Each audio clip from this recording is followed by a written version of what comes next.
অপরদিকে আদিবা সারা রাত ভালো করে ঘুমাতে পারেনি, কারণ সে এই বিয়েটা করতে পারবে না। সে এখন বুঝতে পারতেছে সে কত বড় ভুল করতে যাচ্ছিল। সে বুঝে ফেলেছে যে সে মনে মনে আমাকে ভালোবাসে। তাই আদিবা ঘুম থেকে উঠে ফ্রেশ হয়ে তার আব্বুর কাছে চলে যায়। তার আব্বুর সামনে গিয়ে, আব্বু ভেতরে আসবো? মা, ভেতরে আয়। আব্বু তোমার সাথে আমার জরুরি একটা কথা ছিল। তাই তিনি জিজ্ঞাসা করলেন, বল কি হয়েছে? আব্বু আমি এই বিয়েটা করতে পারবো না, তুমি সবাইকে মানা করে দাও। মা, তুই কি জানিস তুই কি বলতেছিস? আব্বু আমি খুব ভালো করেই জানি আমি কি বলতেছি। কেন তুই এই বিয়েটা করতে পারবি না? কারণ আমি শ্রাবণকে ভালোবাসি। দেখ মা, তোকে আমি আমার জীবনের থেকেও বেশি ভালোবাসি। আমি সবসময় চাইবো আমার মেয়ে যেন তার স্বামী সংসার নিয়ে সুখী থাকুক। কিন্তু আব্বু তুমি আমাকে এখন এইগুলো বলতেছো কেন? দেখ মা, বিয়ের আর মাত্র 2 দিন বাকি। এখন বিয়েটা আটকাতে হলে আমাকে অনেক কথার সম্মুখীন হতে হবে। তার মানে তুমি পারবে না? কেন পারবো না? ওই যে বললাম, আমি চাই তুই সবসময় সুখী থাক। আমি এখনই বিয়েটা বন্ধ করার ব্যবস্থা করতেছি। এখনই করতেছি। ধন্যবাদ আব্বু। এই বলে আদিবা আঙ্কেলকে জড়িয়ে ধরে।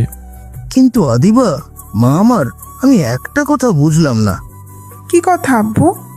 এই যে আমি যখন তোকে বলেছিলাম তুই কাউকে পছন্দ করিস কিনা, তখন তো তুই কিছুই বলিসনি আমাকে।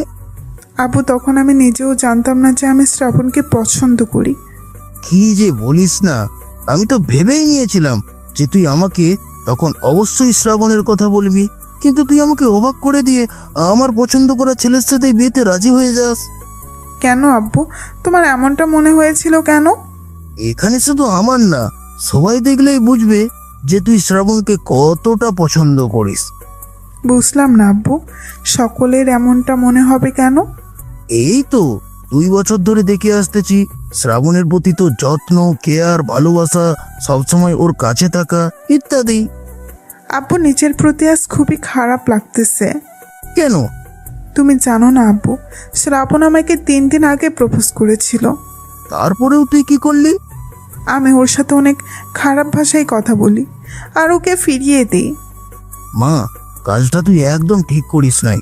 তোকে আমি এই শিক্ষা কোনোদিনই দেইনি যে তুই কাউকে তার দুর্বল জায়গায় আঘাত করবে। আর তুই ভালো করেই জানিস শ্রাবণের সবচেয়ে বড় দুর্বল ও একজন এতিম। আর তুই কিনা ওকে সেটাই বলে আঘাত করেছিস। এটা একদম ঠিক হয়নি। আব্বু তুমি তো জানো যে আমি রেগে গেলে কি থেকে কি বলি, কিছুই মাথায় থাকে না। কান্না করিস না। শ্রাবণ এখন কোথায়? জানি না আব্বু, হয়তো ওর রুমে আছে। মানে তুই এতদিন ওর সাথে কথা বলিস নাই? না আব্বু। এইটা তুই অনেক বড় ভুল করে ফেলেছিস। তুই খুব ভালো করেই জানিস শ্রাবণের এই শহরে কেউ নেই, আর তুই কিনা ওর সাথে এই 3 দিন কথা বলিস নাই।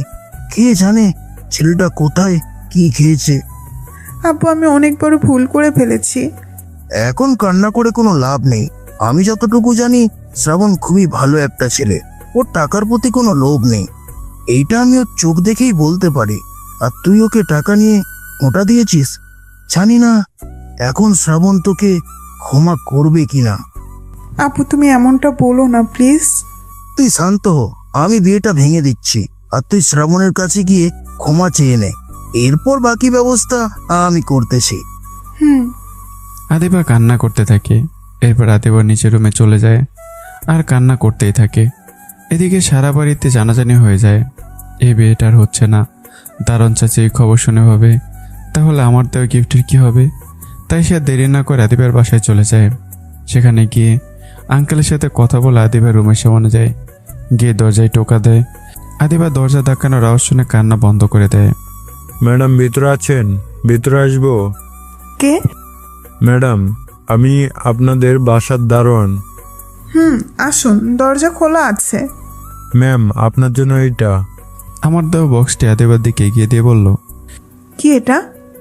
ম্যাম, আপনার বিয়ে তো ভেঙে দিয়েছেন, আর আপনার বন্ধু শ্রাবণ সে আমাকে এটা দিয়েছিল আপনার বিয়ের দিন উপহার হিসেবে দিতে। যেহেতু বিয়েটাই হচ্ছে না, তাহলে এটা আমার কাছে রেখে আর কি করব, তাই আপনাকে দিয়ে গেলাম। আদিবা বক্সটা নিয়ে চুপ করে রইল। ম্যাডাম, আমি এবার আসি। এই বলে দারুণ চাচা রুমের বাইরে চলে যায়। আদিবা বসে বসে ভাবতে লাগলো, কি হচ্ছে তার সাথে? আমি কি তাহলে তার বিয়েতে আসতাম না? আর আসবই বা কেন? সে তো আমাকে নিজে আসতে বারণ করে দিয়েছে। এসব সে ভাবছিল। আদিবা দেরি না করে তাড়াতাড়ি বক্সটা খোলে, কিন্তু বক্সটা খুলে আদিবা খুব বড়সড় একটা শক খায়। কারণ আদিবা বক্স খুলে দেখতে পায় অনেকগুলো টাকার বান্ডিল। কিন্তু আদিবা বুঝতে পারছে না এত টাকা কেন এখানে, আর এত টাকা আমি পেলামই কোথায়, আর তাকে এবার কেন দিলাম? কিছুই সে ভেবে পাচ্ছে না। টাকাগুলো নিচে আদিবা দেখলো একটা নীল শাড়ি। নীল রঙের শাড়ি আদিবার খুবই পছন্দ। এটা দেখে আদিবার মনটা ভালো হয়ে গেল, কিন্তু কিছুতে এইসবের মানে বুঝতে পারতেছে না। ঠিক তখন আদিবার চোখ গেল বক্সের একদম শেষে একটা চিঠি রাখা আছে। আদিবা কিছু না ভেবেই তাড়াহুড়ো করে চিঠিটা খোলে। এরপর পড়তে শুরু করে, কিরে আদিবাসী, কেমন আছিস? সরি রে তোকে আদিবাসী বলার জন্য। তুই তো জানিসই আমি এমনই, আর চিঠিও লিখতে পারি না। তারপরেও লিখলাম। এই চিঠিটা হয়তো তোর কাছে তোর বিয়ের পরেই পৌঁছাবে। আমি জানি তুই খুব সুখী হবে বিয়ের পর।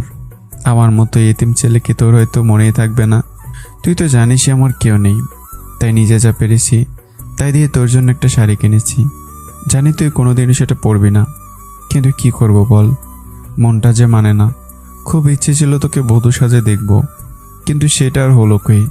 আমি কোনোদিনই তো কন্যার পাশে দেখতে পারবো না, তাই তোর বিয়েতেও আসতে পারলাম না। আর তুই নিজে বলেছিলি যে আমি তোর সামনে যেন আর না আসি। তোর কোনো কথাই আমি ঠিকভাবে রাখতে পারিনি, তাই নিজের সবটুকু দিয়ে চেষ্টা করব তোর এই কথাটা রাখার জন্য। আমি সে কখন থেকে বকবক করেই যাচ্ছি। জানি না হাজারো গিফটের মাঝে আমার এই গিফট আর চিঠি তোর কাছে পৌঁছাবে কিনা, তবুও নিজের মনের ভিতর রাখা কথাগুলো বলেই দিলাম। আমি আগে বুঝতাম না যে ভালোবাসে কি, আর কখনো বুঝতেও চাইনি, কিন্তু শেষমেশ কি হলো দেখ। তোর আর আমার এই সুন্দর সম্পর্কের রীতি ঘটলো। আসলে এটা আমারই ভুল ছিল, কিন্তু আমি কি করব? যখনই শুনেছি তোর বিয়ে ঠিক হয়ে গেছে, তখন থেকে কেন জানি নিজেকে কন্ট্রোলই করতে পারিনি।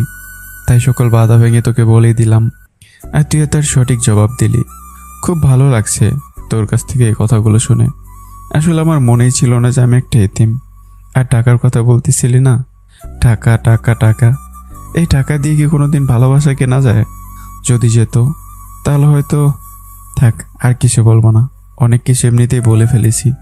আর তুই হয়তো অবাক হচ্ছিস যে তোকে হঠাৎ এই সামান্য কয়েকটা টাকা কেন দিয়েছি। আমি তোর কাছ থেকে যত টাকা নিয়েছি এখানে তার থেকে কিছু টাকা বেশি আছে। হয়তো তুই ভাবছিস এই টাকা আমি ফেরত দিচ্ছি কেন, আর কোথায় পেলাম টাকা। আমি এতিম ছোট লোক হতে পারি, কিন্তু কারো কাছে ঋণী হয়ে থাকতে পারি না। আর কোথায় পেলাম এত টাকা? কিছু কিছু জিনিস না জানাই ভালো। থাক না কিছু রহস্য। হয়তো অনেক বছর পর কোনো এক ব্যস্ত শহরে দেখা হয়ে যাবে তোর আর আমার। তোর পাশে হয়তো তখন তোর স্বামী থাকবে। হাজার চেষ্টা করলেও সেদিন গিয়ে বলতে পারবো না, কিরে আদিবাসী, এই অসময়ে এখানে কি করে বেড়াচ্ছিস? বলতে পারবো না, আমার খুব ক্ষুধা লেগেছে, কিছু খেয়ে নি চল। আর বিল কিন্তু তোকে দিতে হবে। তুই হয়তো বলতে পারবি না, এই শ্রাবণ চল না ফুচকা খাই। এ মামা খুব ভালো করে বানাও ফুচকা। সেদিন হয়তো সব কিছুই ভুলে যাবি তুই, কিন্তু বিশ্বাস কর আমি মরে গেলেও তোর সাথে কাটানো এই বছরগুলো বলতে পারবো না। আর পিছু টেনে লাভ নেই, ভালো থাকি সারা জীবন, সবসময় এই কামনাই করি।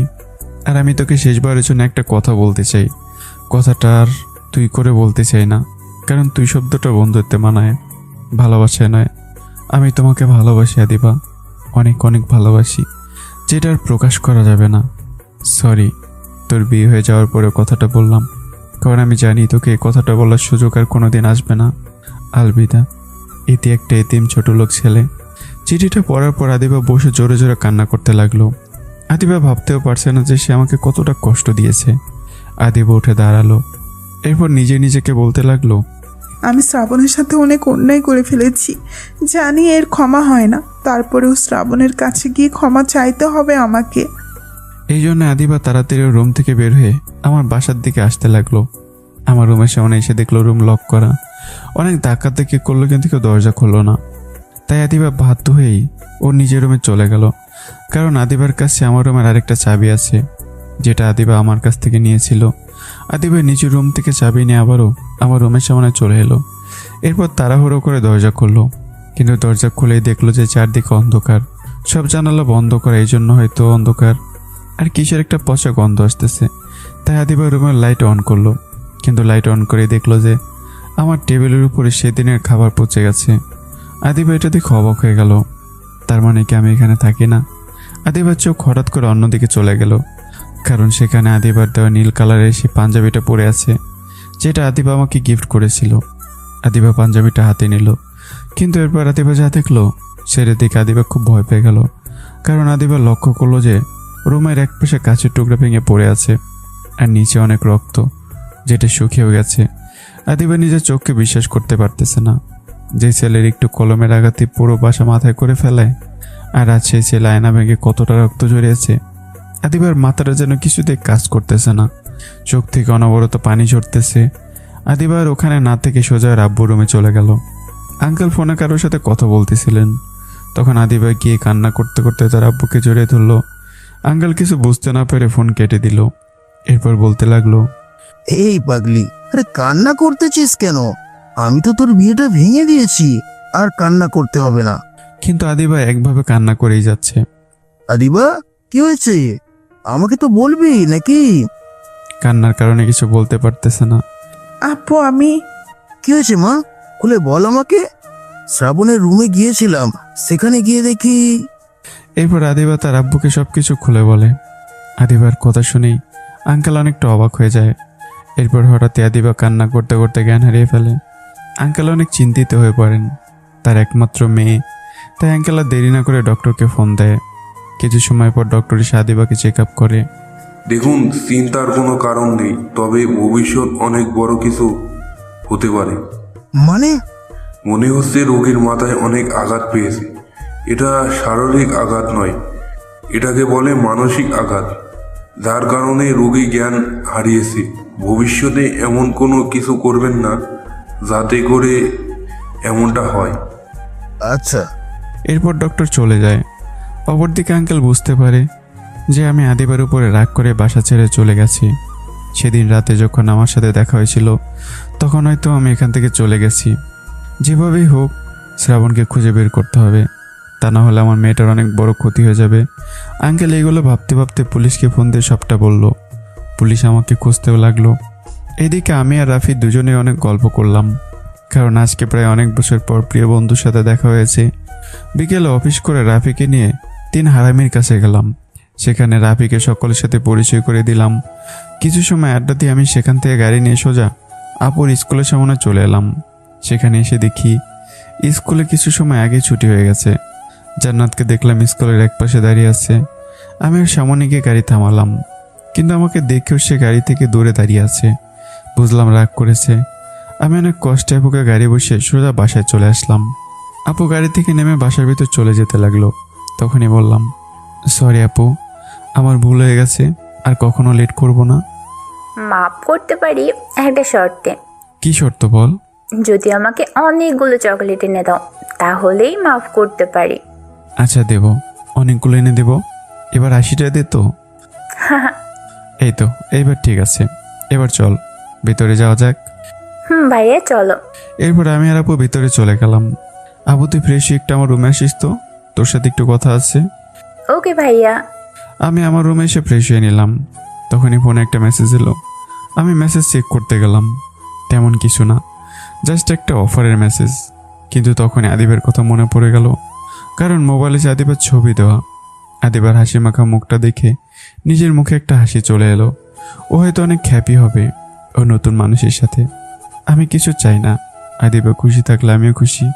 তখনই জান্নাত আমার রুমে এলো। ভাইয়া। হ্যাঁ আয়, তোর জন্য অপেক্ষা করতেছিলাম। ভাইয়া বলো কি বলবে? আজকে সন্ধ্যার পর আমার একটা ফ্রেন্ড আসবে। ও হ্যাঁ, ওর নাম রাফি, তোকে হয়তো বলেছিলাম। ও হ্যাঁ, রাফি ভাইয়া, তুমি বলেছিলে ওই দিন রাতে। হ্যাঁ, রাতে ডিনার আমাদের এখানে করবে। বউকে নিয়ে একটু ভালো মন্দ রান্না করিস। এটা আর তোমাকে বলতে হবে না, আমি আছি না। এরপর জান্নাত রুমে চলে গেল। আমি বাসা থেকে বের হয়ে গেলাম, উদ্দেশ্য রাফিকে নিয়ে একেবারে বাসায় আসবো রাতে। এদিকে বিকেল 5টার সময় আদিবার জ্ঞান ফিরে আসে।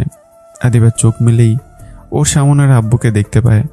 সাথে সাথে আদিবা তার আব্বুকে জিজ্ঞাসা করে, আব্বু শ্রাবণকে পাওয়া গেছে?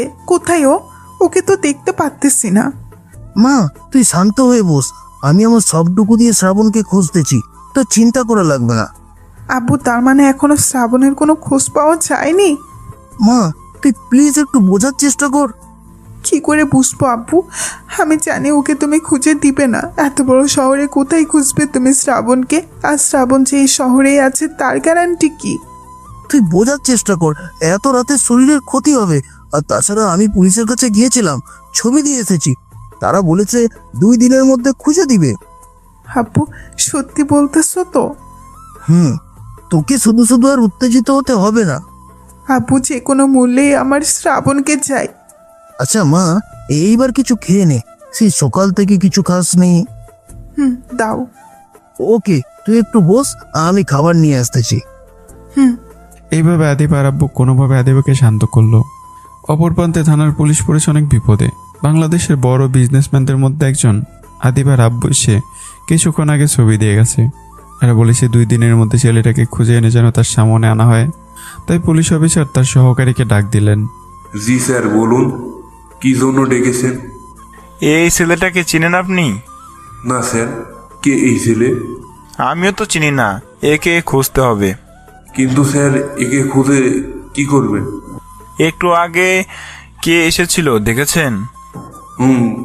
কি যেন নাম, মানে মনে নাই, তবে টেলিভিশনে 2 বার দেখেছি মনে হয়। সে এই ছবিটা আমাকে দিয়ে গেল আর খুঁজতে বললো।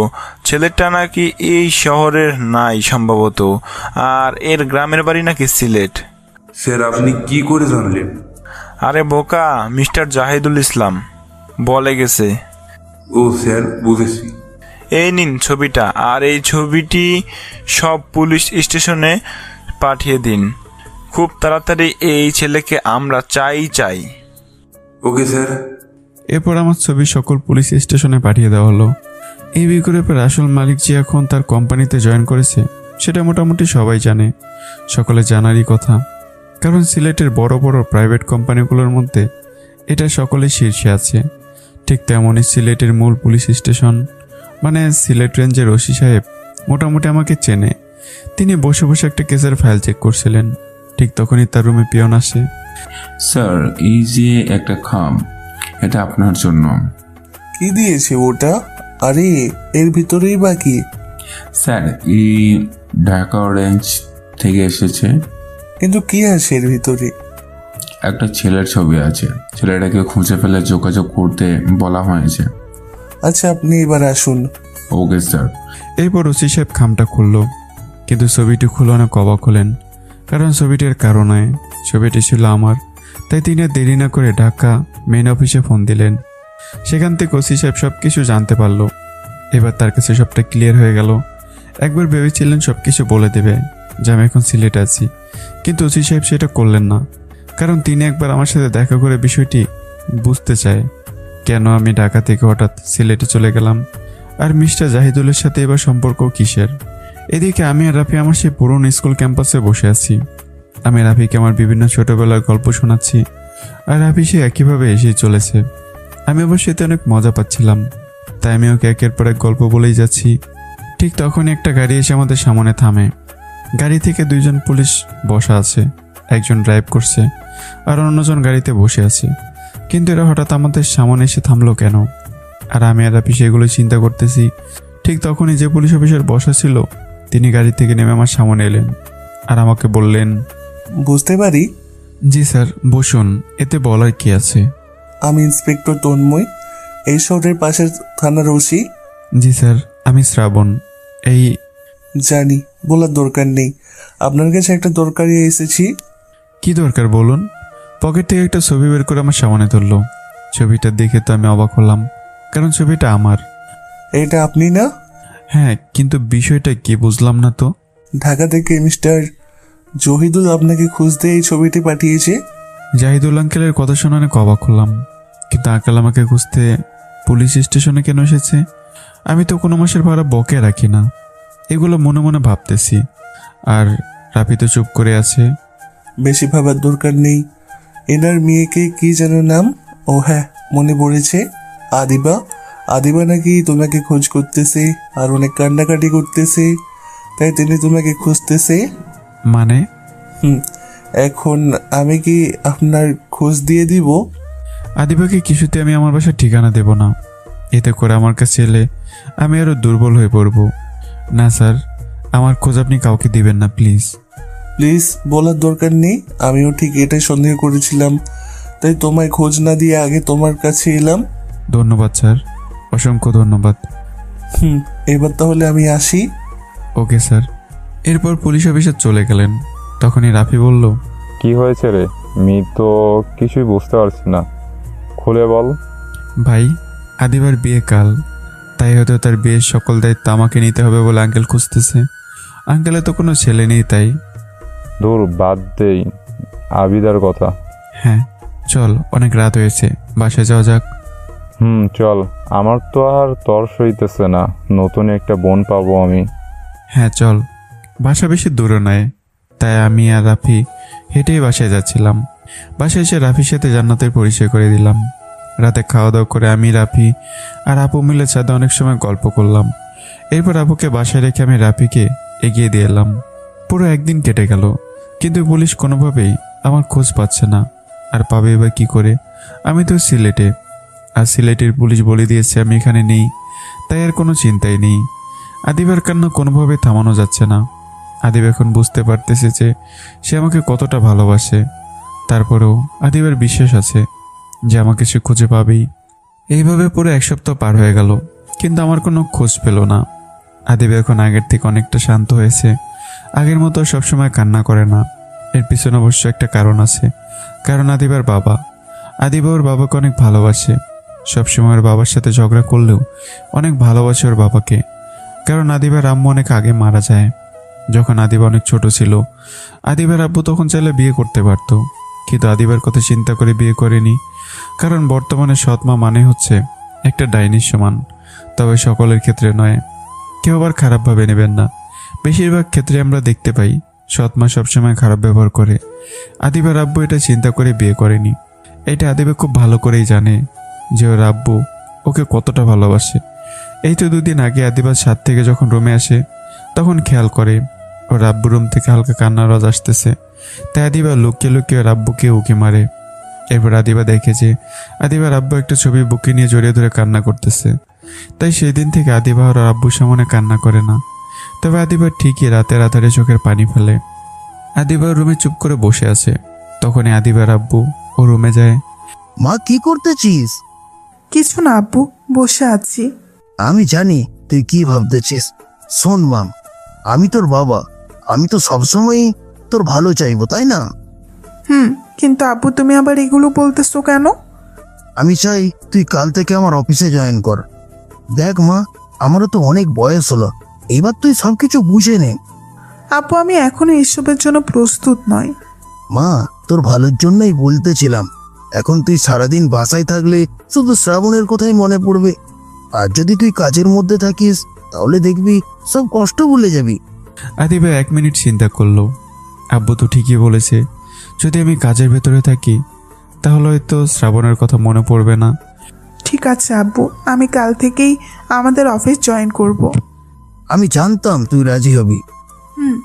অনেক বেলা হয়েছে মা, আয় এইবার খাবারটা খেয়ে নে। আব্বু তুমি যাও, আমি আসতেছি। এরপর আদিবা আর ওর আব্বু দুজনে সকালের খাবার খেয়ে চলে গেল।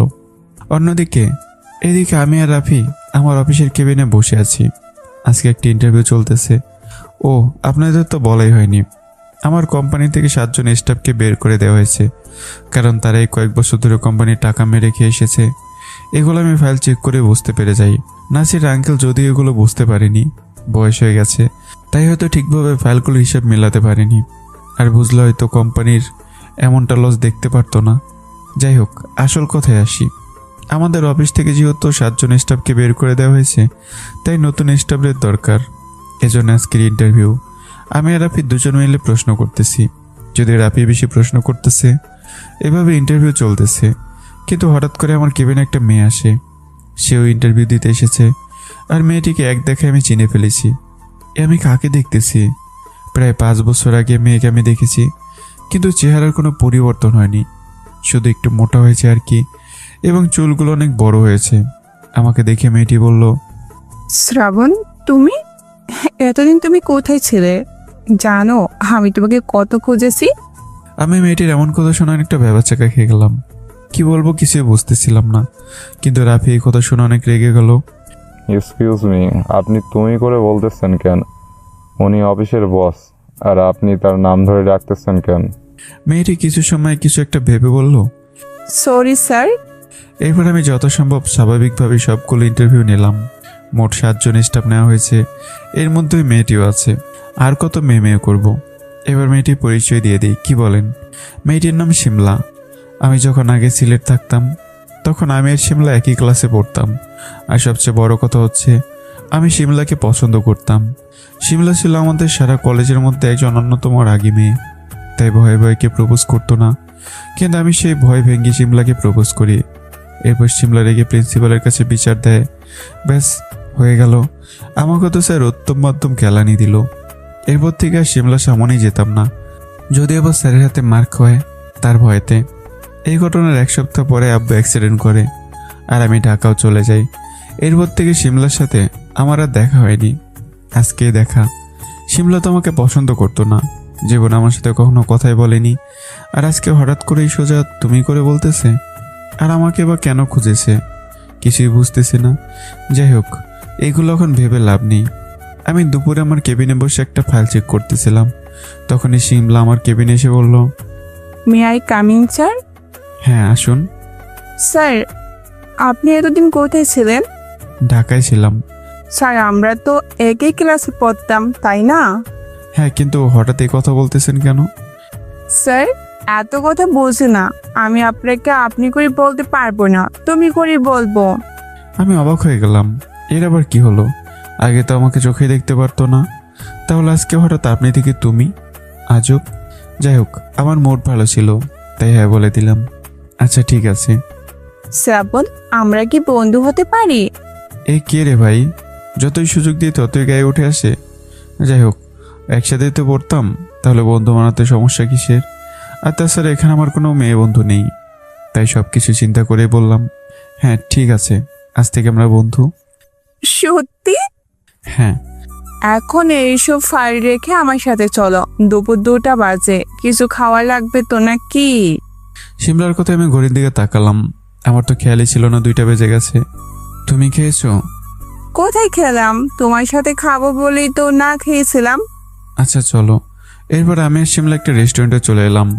খাবার খাওয়ার সময় শিমলা হঠাৎ করে বলল, শ্রাবণ, তোমার সেই কলেজ লাইফের কথা মনে আছে? এই মেয়ে আসলে বলতে কি যাচ্ছে? কলেজ লাইফের কথা কেউ কখনো ভুলে নাকি? না জানি কি বলতে চায়। না, তেমন কিছু মনে নেই। কেন তোমার মনে নেই? তুমি আমাকে প্রপোজ করেছিলে আর আমি তোমার স্যারকে দিয়ে মার খেয়েছিলাম। এই কথা শুনে আমার গলায় খাবার আটকে গেল। আমি হালকা করে কাশিও দিলাম। শিমলা এটা দেখে আমার দিকে পানির বোতল এগিয়ে দিল। আমি পানি খেয়ে একটু ঠান্ডা হয়ে বললাম, এই কথা কি কোনোদিন বলা যায়? সেটাই, আমার থেকে আর কে ভালো বোঝে? আমি তো সেই দিন থেকেই তোমার জন্য অপেক্ষা করে আসছি। কিছু বললে? বলছি, এখানের খাবার খুব ভালো। হ্যাঁ, এই জন্যই তো আমি এখানে আসি। এরপর লাঞ্চ করে আমি আর শিমলা আবার অফিসে চলে এলাম। শিমলা ওর কাজ করতে চলে গেল। আমি আমার কেবিনে বসে একটু আগের কথাগুলো ভাবতে লাগলাম। শিমলা আসলে কি বোঝাতে চাচ্ছে? ও হঠাৎ করে আমার সাথে এমন সুন্দরভাবে কথা বলতেছে, আমি কিছুই ভাবতে পারতেছি না। আর আমি শিমলাকে অনেক পছন্দ করতাম তখন। আর তখন আমার বয়স ছিল 18 থেকে 19। আর এই বয়সের ছেলেরা এই সময়ে কম বেশি ভুল করেই থাকে। আমি একটা ভুল করে ফেলেছিলাম, সেটা হলো শিমলাকে প্রপোজ করে। আর শিমলা খুব রাগী হলেও ক্লাসের মধ্যে সবসময় বকবক করে যেত। আর এই বকবকের মায়ে আমি পরে গিয়ে প্রপোজ করে ফেলি। আর এখনও এমে সে বকবক করেই যাচ্ছে। এখন এসব ভেবে লাভ নেই, আমি কাজে মন দিলাম। কিছু সময় পরে রাফি এলো আমার রুমে। ভাই, মেয়েটাকে? আরে ভাই বলিস না, এই মেয়ে আমার সাথে এক কলেজে পড়তো। এরপর তাকে সবকিছু খুলে বললাম। এর মানে আবিদাকে ভালোবাসার আগে তুই একে ভালোবাসতি? আরে ধুর, এটাকে ভালোবাসা বলে না, এটাকে আবেগ বলে। আবেগ। তখন আবেগ ছিল তাই প্রপোজ করেছিলাম, আর এখন নেই, তাই শিমলাকে আর ভালো লাগে না। এর মানে এই না যে শিমলা ভালো না, ও অবশ্য অনেক ভালো মেয়ে। আর আদিবের প্রতি আমার আবেগ ছিল না, ওটা আমার প্রথম এবং শেষ ভালোবাসা। ও এমজি, তুই তো পুরো রচনা বলে ফেললি। অফিস শেষ করে বাইরে বের হলাম। এতক্ষণে সবাই চলে গেছে হয়তো, কারণ অফিস টাইম অনেক আগে শেষ হয়ে গেছে। আমি গাড়ি নিয়ে বেরোতে যাব, তখন এদিকে শিমলা রাস্তায় দাঁড়িয়ে আছে। তাই আমার সামনে গিয়ে গাড়ি থামিয়ে বললাম, এখানে দাঁড়িয়ে আছো কেন? শিমলা কিছু না বলে আমার গাড়িতে উঠে বসলো। সে কখন থেকে দাঁড়িয়ে আছি, কিন্তু কোনো রিক্সায় দেখি না। আমাকে তুমি একটু বাসায় ড্রপ করে দিবা প্লিজ? আমি পরে আবুল বনে গেলাম। ইস, কেন যে গাড়ি থামাতে গেলাম। পরে বাধ্য হয়ে গাড়ি চালাতে লাগলাম। তোমার বাসা কোন দিকে আমাকে বলো, আমি ড্রাইভ করতেছি। হুম। এরপর শিমলা আমাকে রাস্তা বলতে লাগলো, আর আমি ওকে ওর বাসায় রেখে গাড়ি ঘুরিয়ে জান্নাতের স্কুলের দিকে যেতে লাগলাম। আর শিমলা গাড়ি থেকে নেমে একটা মুচকে হাসি দিয়ে বলল, কে বলতো তোমার গাড়িতে বসেছি, কিছুদিন পরে তোমার মনের ভেতরে বসবো। এটা বলে শিমলা ওর বাসায় ঢুকে গেল। আর এদিকে আমি জান্নাতকে গাড়িতে উঠে সোজা বাসায় চলে এলাম। বাসায় এসে আজকে দিনের ঘটনাগুলো ভাবতে লাগলাম। আজকে 3 দিন হলো আদিবার বিয়ে হয়ে গেছে। কারণ বিয়ের তারিখ অনুযায়ী আজ 3 দিন বিয়ের। নিজের অজান্তে চোখ দিয়ে দুপোটা পানি গড়িয়ে পড়ল। আজ আদিবা অন্য কারো হয়ে গেছে। আমি তো স্বপ্নেও আদিবার পাশে কখনো কাউকে কল্পনাই করতে পারতাম না। আর আজকে না, আদিবার পাশে অন্য কেউ থাকে, নিজেকে মেরে ফেলতে মন চাচ্ছে। আমি ইচ্ছে করলে আদিবাকে জোর করে তুলে আনতে পারতাম। জোর করে তুলে আনলে হয়তো নিজেকে আর এভাবে কষ্ট পেতে হতো না। ধ্যাৎ, কি ভাবতেছে এগুলো? এত খারাপ শিক্ষা আমার আব্বু আমাকে দেয়নি। তাই চিন্তা ঝেড়ে ফেলে একটু ছাদের দিকে গেলাম। আজ অনেক দিন হলো ছাদে যাওয়া হয় না। আমি ছাদে গিয়ে দেখি আমার আপুটা ছাদে থাকা ফুল গাছগুলোতে পানি দিচ্ছে। আমি ওর সাথে কিছু সময় গল্প করে চলে এলাম। এইভাবে আজকের দিনটাও কেটে গেল। পরদিন সকালবেলা খুব তাড়াতাড়ি ঘুম ভেঙে গেল। কাল রাতে একটু আগে ঘুমিয়ে পড়েছিলাম, তাই হয়তো একটু সকালেই ঘুম ভেঙে গেল। মোবাইলের দিকে তাকিয়ে দেখি সবে মাত্র 7টা বাজে। অফিসে যেতে এখন অনেক দেরি। আমি বিছানা থেকে উঠে ফ্রেশ হয়ে নিলাম। এরপর রুম থেকে বেরিয়ে নিচে গেলাম। কিচেনে ঢুকে পানি গরম দিলাম। সকালবেলা কেন জানি 1 কাপ চা খেতে ইচ্ছে করতেছে, তাই পানি গরম দিয়ে চা বানিয়ে নিচে ছাদে চলে গেলাম। একটা চেয়ারে বসে দেখতে লাগলাম বাসার চারদিকে। গায়ে হালকা হালকা বাতাস আসতেছে। চারদিকে কোনো শব্দ নেই। একটু পরে হয়তো শুরু হয়ে যাবে ব্যস্ত মানুষের আনাগোনা। চারদিকে গাড়ির হর্ন বাজবে ইত্যাদি। এখন এর পরিবেশটা যেন পারফেক্ট। এমন সকালে আমি আর আদিবা কতই না সময় কাটিয়েছি গল্প করে। মনে পড়লে বুকটা কেমন জানি করে ওঠে। কেমন করে সেটা বলতে পারবো না, তবে খুব কষ্ট হয়। আজকে হয়তো আদিবা অন্য কারো বুকে শুয়ে ঘুমিয়ে আছে। একসময় আমি আদিবার পাশে অন্য কাউকে কল্পনাই করতে পারতাম না। আর আজকে আমি নিজে আদিবাকে ছেড়ে দিব্যি বেঁচে আছি। মনে মনে এগুলোই ভাবছিলাম। তখনই জান্নাত আমাকে পিছন থেকে ডাক দিল, ভাইয়া তুমি আজকে এত সকালে ছাদে কি করো? তেমন কিছু না, একটু তাড়াতাড়ি ঘুম ভেঙে গেছে, তাই চা খেতে ছাদে চলে এলাম। তুমি শুধু শুধু চা বানাতে গেলে কেন? আমি ছিলাম না? হ্যাঁ, তুই তো আছিস। কিন্তু কি? এমনিতে আমার ইচ্ছে হলো, তাই নিজে বানিয়ে নিয়ে এলাম। তুই এই সময় ছাদে এলে যে? ফুল গাছে পানি দিতে এসেছিলাম, আর এসে দেখি তুমিও এখানে। ও আচ্ছা, আমি নিচে যাচ্ছি, তুই গাছে পানি দিয়ে নিচে আয়। আচ্ছা ভাইয়া। এরপর আমি নিচে চলে এলাম। আজকে আদিবার অফিসের প্রথম দিন। আদিবার আব্বুর সাথে গাড়িতে করে অফিসে চলে এলো। এরপর আদিবার আব্বুর পিছে পিছে অফিসের ভেতরে যেতে লাগলো। ভেতরে গিয়ে আদিবার আব্বু সকল স্টাফদেরকে এক জায়গায় ডাকলো। আপনাদেরকে এখানে ডাকার একটা কারণ আছে। জি স্যার, বলেন কি কারণ? এই হচ্ছে আমার একমাত্র মেয়ে আদিবা। আমার অনেক বয়স হয়েছে, তাই আমি অফিস থেকে এখন বিদায় নিতে চাই। আর আমার জায়গায় এখন থেকে আমার একমাত্র মেয়ে আদিবা থাকবে। সকলে করতালির মাধ্যমে আদিবাকে বরণ করে নিল। আদিবা যেহেতু পড়াশোনা সব শেষ করেছে, তাই আর আব্বুকে সবকিছু দেখিয়ে দিতেই আদিবা সবকিছু বুঝে নিল। এবার আদিবার আব্বু অফিস থেকে সোজা বাসায় চলে এলেন। তিনি আজকে অনেক খুশি, কারণ তার একমাত্র মেয়ে আজ থেকে সবকিছু সামলাতে পারবে। আদিবা অফিসে বসে বসে কিছু ফাইল বোঝার চেষ্টা করতেছিল। তখন একটা মেয়ে এসে বলে, may I come in ma'am? Yes, come in. Ma'am, আমি রূপা, আপনার পার্সোনাল পিএ। ম্যাম, যখন আমাকে দরকার পড়বে ডাক দিন। আমি আপনাকে কেবিনের বাম পাশের ওই সিটে থাকি। আচ্ছা মিস রূপা, আপনি আমাকে এই ফাইলটা একটু ক্লিয়ার করে বুঝিয়ে দিন তো। এদিকে সকালের খাবার খেয়ে আমি জান্নাতকে নিয়ে বের হলাম অফিসের উদ্দেশ্যে। জান্নাতকে ওর স্কুলের সামনে ড্রপ করে দিয়ে আমি অফিসে চলে এলাম। অফিসে ঢুকে দেখি মোটামুটি সকলে অফিসে এসে গেছে। আমি কারো দিকে না তাকিয়ে সোজা আমার কেবিনে চলে এলাম। পিয়নকে ডাক দিলাম আর বললাম আমার জন্য একটা কফি নিয়ে আসতে। স্যার সুগার কেমন দিব? মোটামুটি দিন। আচ্ছা স্যার। প্রায় 5 মিনিট পর পিয়ন এসে আমাকে কফি দিয়ে গেল। আমি কফি খেতে খেতে একটা প্রজেক্ট দেখতে লাগলাম। অনেক বড় প্রজেক্ট, এটা ঠিকভাবে করতে পারলে কোম্পানির অনেক প্রফিট হবে। তাই আমি মন দিয়ে প্রজেক্টটা করতে লাগলাম। এটা একা একা করা সম্ভব না, তাই রাফি এবং শিমলাকে আমার কেবিনে ডেকে পাঠালাম। কিছু সময় পর শিমলা আর রাফি একসাথে আমার কেবিনে এলো। কিরে শ্রাবণ, কিসের এত জরুরি তরব? আমি রাফির দিকে ল্যাপটপটা দিলাম। রাফি আর শিমলা দুজনে প্রজেক্টটা দেখতে লাগলো। কিছু সময় পর রাফি বলল, ভাই এটা তো অনেক বড় প্রজেক্ট। হ্যাঁ, এই জন্যই তো তোকে আর শিমলাকে ডেকেছি। এই ফাইলটা আমি সবার কাছে দিতে পারবো না। তাহলে বসে থেকে লাভ কি? চল শুরু করা যাক। আমি শিমলার দিকে তাকিয়ে দেখি আজকে অনেকটা চুপচাপ। কি ম্যাডাম, আজকে আপনি এত চুপচাপ কেন? চুপচাপ কোথায়? তোমাদের জন্য তো আমি কথাই বলতে পারছি না। ও এই ব্যাপার। এরপর শুরু হলো শিমলার বকবক। কেন যে এই কথাটা বলতে গেলাম, আমার আর রাফির মাথা চিবিয়ে খেয়ে ফেলতেছে। তিনজনে 3টা চেয়ারে বসে ল্যাপটপে কাজ করতেছিলাম। আমি প্রায় মাঝামাঝি খেয়াল করতেছি শিমলা আমার দিকে তাকাচ্ছে। আমি যখন ওর দিকে তাকাই তখনই কোনো কাজে ব্যস্ত হয়ে যায়। বুঝি না এই মেয়েটা আসলে চাচ্ছেটা কি। এ কি আবার আমাকে ভালো টালো বেসে ফেললো নাকি? না, সেটা কি করে হবে? ও তো আমাকে রিজেক্ট করে দিয়েছিল। আর তাছাড়া ওর হয়তো এতদিনে বিয়ে হয়ে গেছে। আমি আর রাফি কাজ করেই চলেছি, আর শিমলা কাজের মধ্যে বকবক করে যাচ্ছে। এরপর দুপুর 1টার দিকে শিমলা বলল, শ্রাবণ কয়টা বাজে? তোমার খেয়াল আছে? শিমলার কথায় ঘড়ির দিকে তাকিয়ে দিকে লাঞ্চ টাইম হয়ে গেছে। রাফি চল লাঞ্চটা করে এসে বাইরে থেকে। চল। এরপর আমি, রাফি আর শিমলা একটা রেস্টুরেন্টে গিয়ে দুপুরের খাবার খেতে লাগলাম। খাবার খেতে গিয়ে আরেক বিপদ, শিমলা আমাকে পাগল করে ফেলছে। এটা খাও ওটা খাও বলে কেমন যেন মনে হয় আমি ওর বয়ফ্রেন্ড লাগি। রাফি এগুলো দেখে চুপি চুপি হাসতে লাগলো। আমি সেটা দেখতে পেয়ে রাফির দিকে চোখ গরম করে তাকালাম। রাফি চুপ হয়ে গেল। এরপর আমরা 3জন মিলে খাবার খেয়ে অফিসে চলে এলাম। অফিসে এসে যে যার কাজ করতে লাগলাম। আর শিমলা তো আমার জন্য আছেই, আমাকে পুরো জ্বালিয়ে মারতেছে। আমি আর কিছু বলিনি ওকে, কারণ আমাকে ওর পাগলামিগুলো ভালো লাগে। আর তাছাড়া আদিবের কথা ভাবতে ভাবতে জীবনে আসতে ভুলে গিয়েছিলাম। কিন্তু শিমলার কারণে মাঝে মধ্যে একটু হাসি।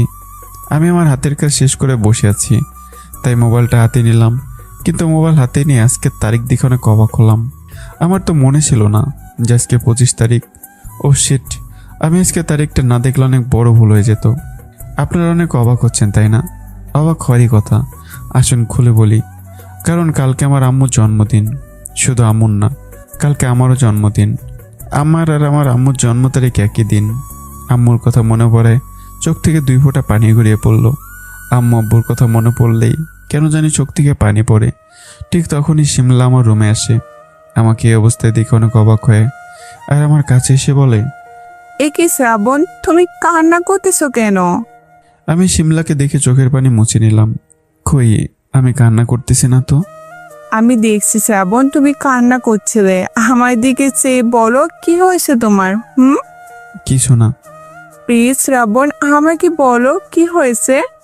শিমলার অনেক জোরাজুরির ফলে ওকে সবটা খুলে বললাম। আমার আব্বু আম্মু মারা গেছে কার অ্যাক্সিডেন্টে। শিমলা জানতো না যে আমার আব্বু আম্মু আর এই পৃথিবীতে নেই। শিমলা কথাগুলো শোনার পর ওর মন অনেক খারাপ হতে লাগলো। তাই শিমলা আমার কাছে এসে আমার চোখের পানি মুছে দিয়ে আমাকে জড়িয়ে ধরে। আমি অনেক বড় একটা শখ খেলাম। এ কি করতেছে শিমলা? হঠাৎ শিমলা বলে উঠল, সরি শ্রাবণ, আমি বুঝতে পারিনি যে তোমার জীবনে এত কষ্ট। আমি না বুঝে তোমাকে এতদিন শুধু শুধু প্যারা দিয়েছি। আমি কি করব বুঝতে পারতেছিলাম না। অনেক আনকমফোর্টেবল ফিল হচ্ছিল। তাই আমি শিমলাকে নিজে জোর করে ছাড়িয়ে নিলাম। শিমলা বুঝতে পেরে বলল, সরি, আমি তোমাকে ইমোশনাল হয়ে জড়িয়ে ধরেছিলাম। সরি শ্রাবণ, আমাকে এবারের মতো মাফ করে দাও। আমাকে আদিবা ছাড়া অন্য কোনো মেয়ে এভাবে জড়িয়ে ধরেনি। শিমলার কারণে হঠাৎ করে আদিবার কথা মনে পড়ে গেল। আজ আদিবা আমার কাছে থাকলে হয়তো ও আমাকে এইভাবে জড়িয়ে ধরে সান্ত্বনা দিত। আচ্ছা ঠিক আছে, মনে থাকে যেন। আর তুমি অফিসে সবাইকে বলে দাও কালকে অফিসে ছোটখাটো একটা কেক কাটার ব্যবস্থা করা হবে আমার আম্মুকে উদ্দেশ্য করে। আচ্ছা, এবারে আমি আসি। শিমলা রুম থেকে বেরিয়ে নিজে নিজেই বলতে লাগলো, আমি কি করে ফেললাম? নিজে শ্রাবণকে জড়িয়ে ধরলাম। তখন যে কি ভালো লাগতেছিল, ইচ্ছে করতেছিল চিরকাল বুকে রেখে দিই। আর এই গন্ডারটাও কেমন রিয়েক্ট করে উঠলো, যেন আমি অন্য কাউকে জড়িয়ে ধরেছি তো আমার এই বয়ফ্রেন্ডকে। শিমলা মনে মনে এগুলোই ভাবছিল আর মুসকে মুসকে হাসতেছিল। এরপর শিমলা সকলকে বলে দিল কালকে প্রোগ্রামের কথা। আর এদিকে আমি মনে মনে ভাবতেছি শিমলা আসলে কি করতে চাচ্ছে। সময় নেই অসময় নেই অযথা আমার কাছে আসছে, আবার জড়িয়েও ধরলো। ও কি আমাকে ভালোবাসে নাকি? না, এইসব হলে আমাকে ওকে আগে থেকে সতর্ক করানো উচিত। আমার পক্ষে আর এইসব প্রেম ভালোবাসা সম্ভব নয়, কারণ আমার প্রথম ও শেষ ভালোবাসা আদিবা। আর কাউকে আমি আমার মনে জায়গা দিতে পারবো না। জানি আদিবার বিয়ে হয়ে গেছে, তারপরেও আমি ওকেই মনে মনে ভালোবাসি। আর সব ভালোবাসায় যে পূর্ণতা পাবে তার কোনো মানে নেই। আমার ভালোবাসার গল্প না হয় অপূর্ণই থাক। এরপর আজকের মতো অফিস শেষ করে জান্নাতকে নিয়ে বাসায় চলে এলাম। আদিবা এখন গাড়িতে করে বাসায় যাচ্ছে। আজকে অফিসে প্রথম দিন হয়, কাজের তেমন চাপ ছিল না। তারপরও এতটা কাজের মধ্যে ডুবেছিল যে সারাদিন আমার কথা মনে আসলেও ভাবার সময় পাইনি। তাই আদিবা নিজের বাবাকে মনে মনে একটা ধন্যবাদ দিল। এইভাবে দিনগুলো চলতে লাগলো, একদিকে আদিবার আর একদিকে আমার। একজন তো আমাকে খুঁজেই চলেছে, আর আমি আদিবাকে ভুলেই বসে আছি। আমি ভাবতেছি যে আদিবার বিয়ে হয়ে গেছে। এই ভুল বোঝাবুঝির মাঝে কি শেষ হয়ে যাবে আমার আর আদিবার ভালোবাসা, নাকি কোনো না কোনো একদিন পূর্ণতা পাবেই এই অসম্পূর্ণ ভালোবাসার গল্প? আপনারা অবশ্যই কমেন্ট করে জানান। বিকেলবেলা ছাদে বসে অফিসের একটা কাজ করতেছিলাম, তখনই জান্নাত আমার কাছে আসে। ওর দিকে চেয়ে দেখি হাতে 2 কাপ চা। 1 কাপ আমার দিকে এগিয়ে দিয়ে মিষ্টি হাসি দিল। আমি চায়ের কাপে চমক দিলাম। ওয়াও, জাস্ট ফাটাফাটি। ধন্যবাদ ভাইয়া। ভাইয়া, ল্যাপটপে কি করতেছো? তেমন কিছু না, অফিসে হালকা একটু কাজ ছিল তাই দেখতেছি। ও আচ্ছা, আমি তাহলে নিচে যাই। একটু পরে যা, তোর সাথে একটা গুরুত্বপূর্ণ কথা আছে। ভাইয়া বলো। কালকে তোর স্কুলে যাওয়ার দরকার নেই। কেন ভাইয়া, কালকে কিছু আছে? হ্যাঁ, কালকে আমার জীবনের একটা গুরুত্বপূর্ণ দিন। কালকে কি আছে ভাইয়া? কালকে আমার আম্মুর জন্মদিন। তাহলে তো আজকে একটা গুরুত্বপূর্ণ দিন। হ্যাঁ, কালকে তোকে নিয়ে আমরা অফিসে যাব আর সকলের সাথে পরিচয় করে দেব। সত্যি ভাইয়া? হ্যাঁ সত্যি। জানো ভাইয়া, আমি না কখনো বড় অফিসের ভিতরে দেখি নাই, শুধু বাইরে থেকেই দেখেছি। অফিসের ভিতরে কেমন তা আমি জানি না, তাই দেখার খুব ইচ্ছে। আর আমার পাগলি বোনটা, কালকে তোকে নিয়ে যাব, এরপর মন খুলে দেখিস। আর এই সবই তোর। ভাইয়া, আমি এখন যাই। আমি থাকলে তুমি আর অফিসের কাজ করবে না, শুধু আমার সাথে গল্পই করবে, আমি জানি। ও ক্যাপি, এখন আপনি আসেন তাহলে। এরপর জান্নাত ছাদ থেকে নিচে চলে গেল। আমি বসে বসে কাজ করতে লাগলাম। রাত 9টার সময় নাসির সাহেবকে ফোন দিলাম। জি স্যার বলুন। আপনাকে আব্বর আম্মু যে ছবি বানাতে দিয়েছিলাম, ছবি কি বানানো হয়েছে? জি স্যার, আপনি নিশ্চিন্ত হয়ে থাকুন, আমি কাল সকালে সময় মতো নিয়ে পৌঁছে যাব। আচ্ছা ঠিক আছে। এরপর ফোন রেখে দিলাম। আসলে আমি নাসির আঙ্কেলকে বলেছিলাম আব্বু আর আম্মুর বড় করে 2টা ছবি বানিয়ে রাখতে, কারণ কালকে যেহেতু আমার আম্মুর জন্মদিন, তাই আমি চাচ্ছিলাম যে আব্বু আর আম্মুর 2টা ছবি আমার কেবিনে লাগাতে। এইভাবে আজকে দিনটা কেটে গেল। রোজকার মতো সকালে ঘুম থেকে উঠে রেডি হয়ে নিলাম। উদ্দেশ্য জান্নাতকে নিয়ে সোজা অফিসে যাব। আমি এই জান্নাত রেডি হয়ে খাবার বেড়ে অফিসের উদ্দেশ্যে চলে গেলাম। অফিসে গিয়ে দেখি সকল অফিসে চলে এসেছে, সবাই আজকে একটু পরিপাটি হয়ে এসেছে। আমি গাড়ি থেকে নেমে জান্নাতকে নিয়ে সোজা আমার কেবিনে চলে গেলাম। জান্নাতকে দেখে বোঝা যাচ্ছিল যে অনেক খুশি হয়েছে। আমি যখন জান্নাতকে নিয়ে অফিসের ভেতরে প্রবেশ করি, তখন অনেকে আমাদের দিকে তাকিয়েছিল, হয়তো বোঝার চেষ্টা করছিল যে জান্নাত আমার কে হয়। আমি সেদিকে লক্ষ্য না করে সোজা আমার কেবিনে চলে আসি। জান্নাতকে আমার চেয়ারে বসিয়ে দিয়ে বললাম, কি কেমন লেগেছে আমাদের অফিস? ভাইয়া, অনেক সুন্দর। আমি তো ভেবেছিলাম অল্প কিছু লোক থাকবে এখানে, কিন্তু এখানে তো অনেক লোকজন, আর তাছাড়া অফিসটা অনেক বড়। হ্যাঁ, এরই মধ্যে রাফি আমার কেবিনে চলে আসে। আপু কেমন আছেন? ভাইয়া, অনেক ভালো। তুমি কেমন আছো? ভালোই, তবে তোমাকে না আজকে অনেক সুন্দর লাগছে, পুরো একটা পরীর মতো। ভাইয়া, তুমি মজা বন্ধ করো। মজা না, আমি সত্যি বলতেছি, তোমাকে অনেক সুন্দর দেখাচ্ছে। ধন্যবাদ। তবে তোমাকে একদম বান্দরের মতো লাগতেছে। আমি আর চুপ থাকতে না পেরে জোরে জোরে হেসে দিলাম। আমি আর জান্নাত হাসতে লাগলাম, আর রাফি বোকার মতো আমাদের দিকে তাকিয়ে রইল। আমারও সময় আসবে, আমিও তখন তোমাদের সাথে মজা করব। আচ্ছা ঠিক আছে, সব হবে। এখন তুই সকল স্টাফকে এক জায়গায় নিয়ে আয়, এখনই কেক কাটবো। আচ্ছা, তোরা দুইজন বাইরে আয়, আমি সকলকে ডেকে আনতেছি। এরপর আমি আর জান্নাত আমার কেবিনে থেকে বাইরে এলাম। বাইরে এসে দেখি সকলে রেডি, আর মাঝখানে একটা টেবিলে কেক রাখা আছে। আমি সকলের সামনে গেলাম। আপনারা হয়তো ভাবতেছেন এই মেয়েটিকে, ও হচ্ছে আমার একমাত্র আদরের ছোট বোন জান্নাতুল। আপনারা হয়তো জানেন আমার আব্বু আর আম্মু কয়েক বছর আগে একটা রোড অ্যাক্সিডেন্টে মারা গেছে, আর আজকে আমার সেই আম্মুরই জন্মদিন, তাই আজকে এই আয়োজন। এরপর কেক কাটার পালা, সেটাও সেরে ফেললাম। সব কিছু করে আমি আর জান্নাত আমার কেবিনে চলে এলাম। আমি আর জান্নাত দুজনে মিলে গল্প করতেছিলাম, আর আব্বু আম্মুর ছবি দেয়ালে টানানো কমপ্লিট হয়ে গেল। তখনই শিমলা আমার রুমে এলো। জান্নাত শিমলাকে দেখে আমাকে বলল, ভাইয়া এইটা কে? এ হচ্ছে তোমার একটা আপু, আমার অফিসে চাকরি করে। ও আচ্ছা। শ্রাবণ, তোমার যে এমন কিউট একটা বোন আছে, আমাকে আগে বলো নাই কেন? জান্নাতের কাছে এসে ওর নাক টেনে বলল, এমনিতেই ভেবেছিলাম আজকে বলবো। তা জান্নাত, তুমি কি এই অফিসটা ঘুরে দেখেছো, নাকি শুধু তোমার ভাইয়ের সাথে গল্পই করে যাচ্ছ? না আপু, দেখি নাই, ভাইয়া পরে দেখাবে বলছে। তোমার ভাইয়ার জন্য অপেক্ষা করা লাগবে না, তুমি আমার সাথে এসো, আমি তোমাকে সবকিছু ঘুরিয়ে দেখাচ্ছি। এরপর শিমলা জান্নাতকে নিয়ে আমার কেবিনের বাইরে চলে গেল, আর আমি বসে বসে ভাবতে লাগলাম, আজকে যদি আমার আম্মু বেঁচে থাকতো তাহলে কতই না ভালো হতো। আমার এখনও সেই দিনের কথাগুলো স্পষ্ট মনে আছে। যেদিন আমার জন্মদিন ছিল, সেদিন আম্মু অনেক কষ্ট করে সারাদিন শুধু আমার পছন্দের খাবারই তৈরি করতো, আর আব্বু আমাদের সকলকে নিয়ে বিকালবেলা ঘুরতে বেরোতো। কত না আনন্দের দিন ছিল। এখন আম্মুও নেই, আর কেউ আমার পছন্দের খাবারও বানায় না, আর আব্বুও কাছে নেই, তাই কেউ আর আমাকে ঘুরতেও নিয়ে যায় না। আগে বুঝতাম না যে বাবা মা কী জিনিস, এখন বুঝতেছি যে বাবা মা আসলে কি। আমি আমার কেবিনে বসে আছি, ঘড়িতে তখন প্রায় 12টা বাজে। যেহেতু আজকে কোনো কাজ নেই, তাই বসে আছি চুপ করে। বাইরে তাকিয়ে দেখি সকলে মিলে গল্প করতেছে। আজকে সবাইকে কাজ থেকে ছুটি দিয়েছি, তাই কেউ কেউ আড্ডা দিচ্ছে, আবার কেউ কেউ বাসায় চলে যাচ্ছে। জান্নাতের দিকে তাকিয়ে দেখি ও সকলের সাথে বসে গল্প করতেছে। অনেক খুশি দেখাচ্ছে আজকে ওকে। আমি চুপ করে চোখ বুজে চেয়ারে হেলান দিয়ে বসে রইলাম।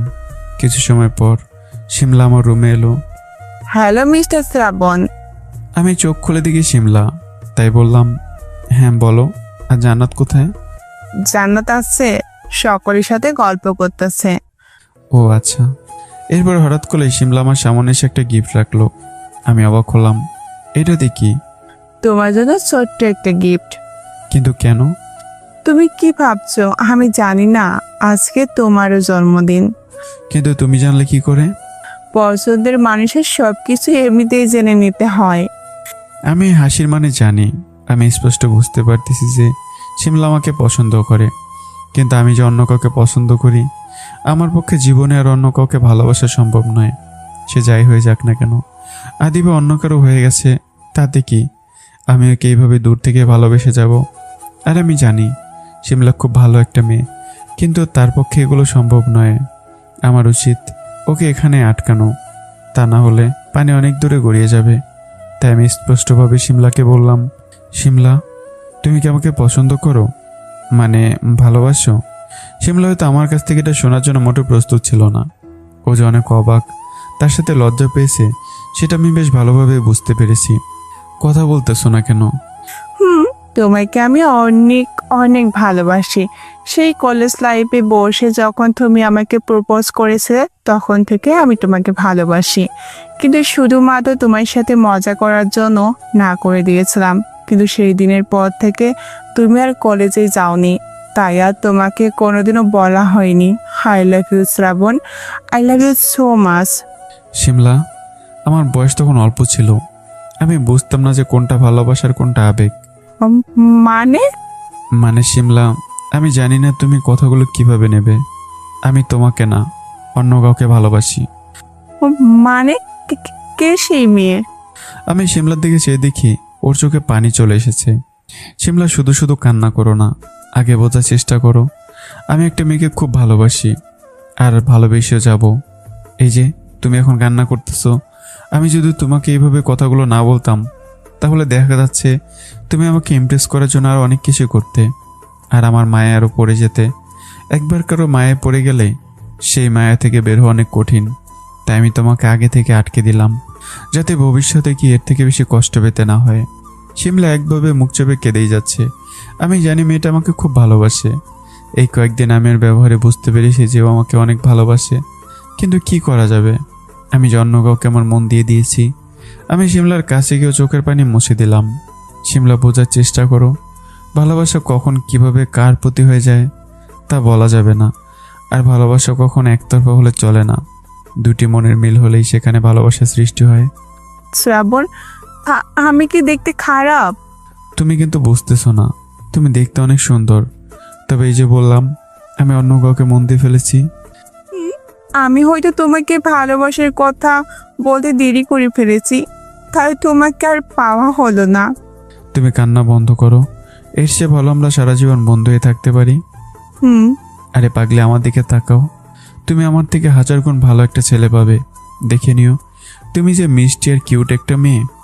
আমি কাউকে চাই না, আমি শুধু তোমার মতো কাউকে চাই। আচ্ছা ঠিক আছে, এবার আমি আর তুমি দুজন মিলে আমার মতো কাউকে খুঁজবো। আর তুমি তোমার গার্লফ্রেন্ডের সাথে দেখা করাবে কখন বলো?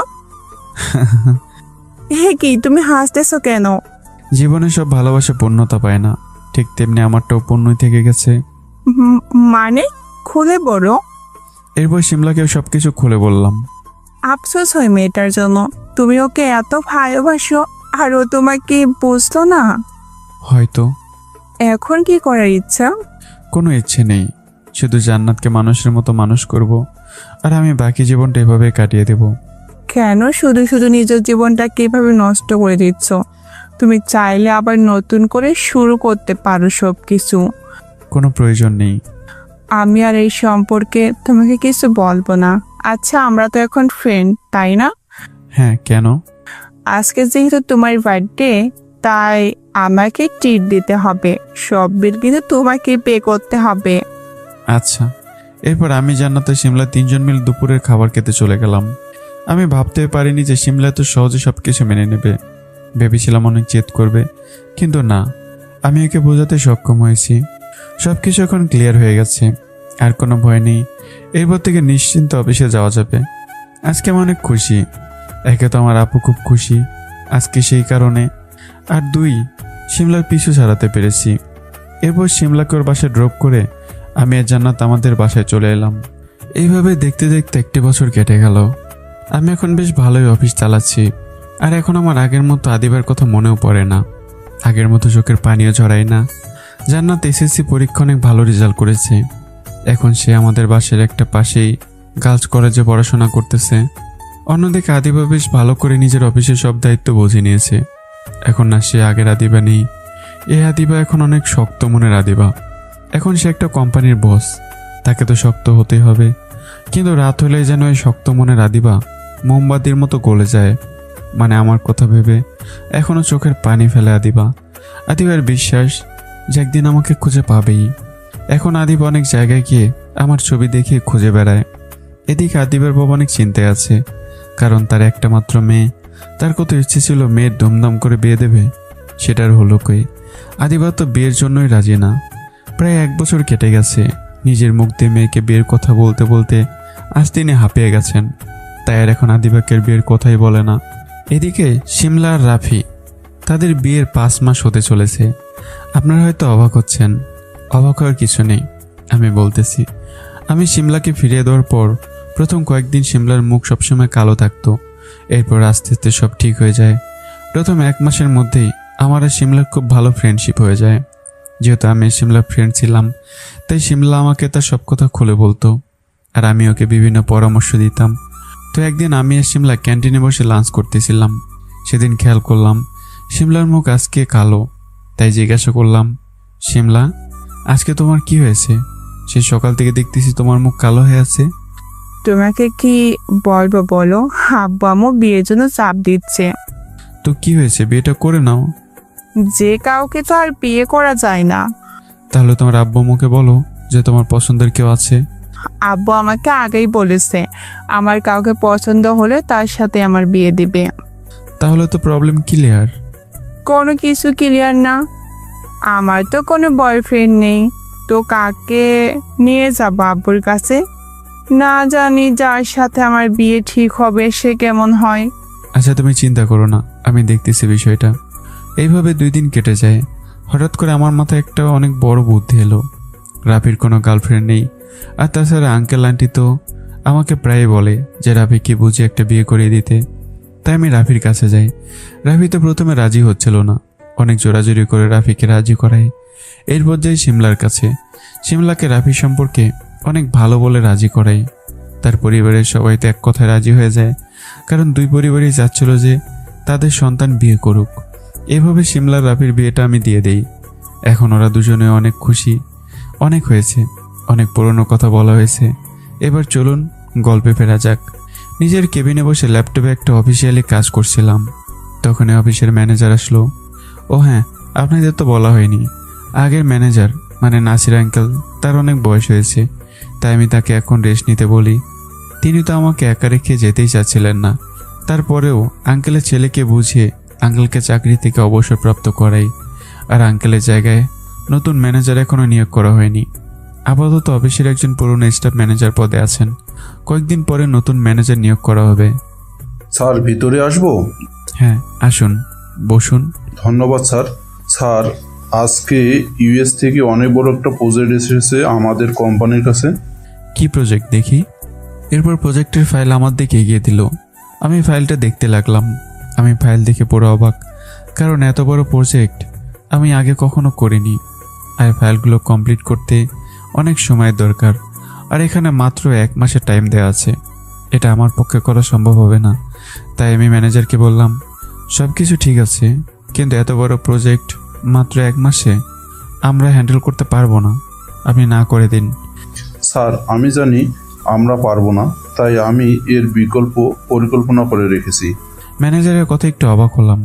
বিকল্প পদ্ধতি মানে? স্যার আমাদের পক্ষে এই ফাইলটা কমপ্লিট করা সম্ভব না, কিন্তু যদি 2টা ইন্টারন্যাশনাল কোম্পানি একসাথে মিলে এই কাজটা করে তাহলে তো 1 মাস আগে ফাইলটাও কমপ্লিট হয়ে যাবে। আর তাছাড়াও স্যার সকলে আমাদের কোম্পানির কথা জেনেও যাবে এবং ভবিষ্যতে এর থেকে বড় বড় ফাইল আমাদের দেবে। ম্যানেজারের কাছ থেকে এমন বুদ্ধি শুনে আমি অনেক অবাক হলাম, তার সাথে খুশি হলাম, কারণ 2টো কোম্পানি এক জায়গায় বসে একসাথে কাজ করলে অনেক সহজেই ফাইলটা কমপ্লিট হয়ে যাবে। সব কিছু ঠিক আছে, কিন্তু কি স্যার? কোন কোম্পানিকে বলবো তাই ভাবতেছি, কারণ এটা অনেক বড় একটা প্রজেক্ট। যে কোনো কোম্পানিকে তো আর বলা যায় না। স্যার সেসব কিছু নিয়ে আপনাকে চিন্তা করতে হবে না। আমার দেখা অনেক ভালো একটা কোম্পানি আছে, আর সেই কোম্পানির রিভিউ অনেক ভালো। কোন কোম্পানি?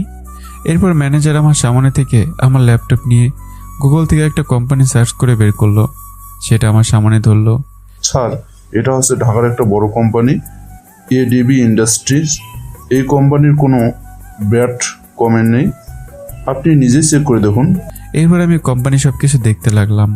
অনেক ভালো কাজ করে কোম্পানিটি, তাই অনেক ভেবে চিন্তে বললাম আমি রাজি। তবে কোম্পানির বস কি রাজি হবে? স্যার কোম্পানির মালিককে আমি আগে থেকেই বলে রেখেছি, তবে সমস্যা একটাই। কি সমস্যা?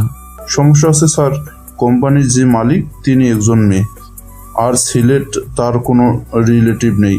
আর আপনি তো জানেনই এই ফাইলের কাজটা এক জায়গায় বসে করতে হবে, তাই তাকে তো সিলেট আসতেই হবে। কিন্তু থাকবে কোথায়?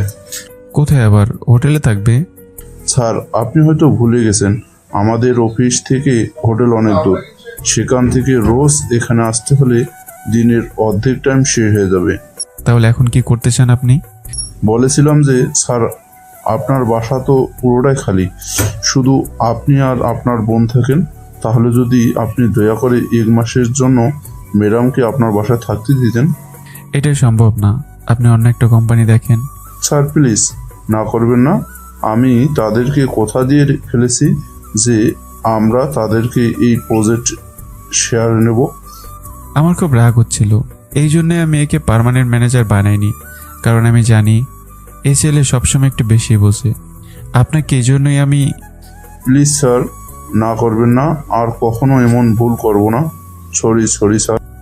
কিছু সময় ম্যানেজারকে বকাবকি করে বের করে দিলাম, আর সে নাকি চুক্তিতে সাইন করে দিয়েছে আগে থেকেই, তাই আমাকে বাধ্য হয়ে রাজি হতে হলো। কি যে ঝামেলায় পড়লাম। আমার বাসায় কেন আমি এক অপরিচিত মেয়েকে থাকতে দেব? শালার ম্যানেজারটাও হয়েছে একটা গাধা, কিচ্ছু বোঝে না, শুধু সব কিছুর আগে থাকে। আমি আবার ম্যানেজারকে ডেকে পাঠালাম। কিছু সময় পরে ম্যানেজার এলো।